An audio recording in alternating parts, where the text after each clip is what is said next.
আসসালামু আলাইকুম। Mawna union BNP কর্তৃক আয়োজিত মেগা ফাইনাল ফুটবল খেলাটি হাজারো দর্শকের উপস্থিতিতে অনুষ্ঠিত হয়ে গেল। আজকের খেলা উদ্বোধন করেন রফিকুল ইসলাম বাচ্চু চর। মাওনা ইউনিয়নকে দুটি টিমে ভাগ করে আজকের খেলাটি অনুষ্ঠিত হয়।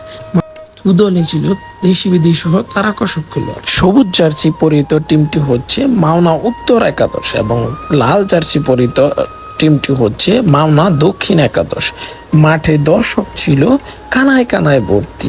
স্কুলের ছাদ, মসজিদের ছাদ, গাছ, যে যেখান থেকে সম্ভব খেলাটি দেখেছি। খেলার শুরু থেকেই দুই দল আক্রমণাত্মক খেলা উপহার দিয়েছে। টান এই খেলায় উপস্থিত ছিলেন বিএনপির নেতাকর্মী সহ হাজারো দর্শক। দুদলে ছিল বেশ কিছু ফরেন খেলোয়াড়। এই ফরেন খেলোয়াড়গুলো দর্শকদের মধ্যে দিয়েছে উত্তেজনা। প্রথমার্ধের শেষের দিকে মাওনা দক্ষিণ একাদশ একটি প্লান্টিক পেয়ে যায়। সেই সুযোগকে কাজে লাগিয়ে তারা 1-0 গোলে এগিয়ে যায়।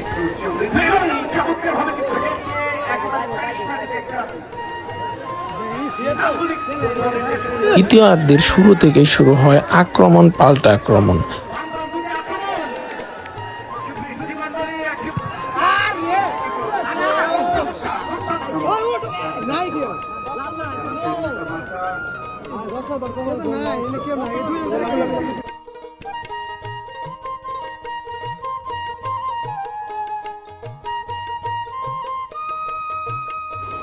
অসাধারণ পাসিং এবং কাউন্টার অ্যাটাক থেকে মাওনা ইউনিয়ন দক্ষিণ একাদশ দ্বিতীয় গোলটি আদায় করে নেয়। 2-0 গোলে এগিয়ে যায় মাওনা ইউনিয়ন দক্ষিণ একাদশে। 2-0 গোল নিয়েই আজকের খেলাটি শেষ হয়।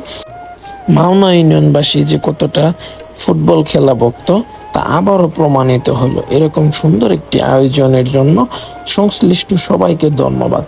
ভিডিওটি ভালো লাগলে লাইক শেয়ার করে পাশে থাকবেন। ধন্যবাদ। আসসালামু আলাইকুম।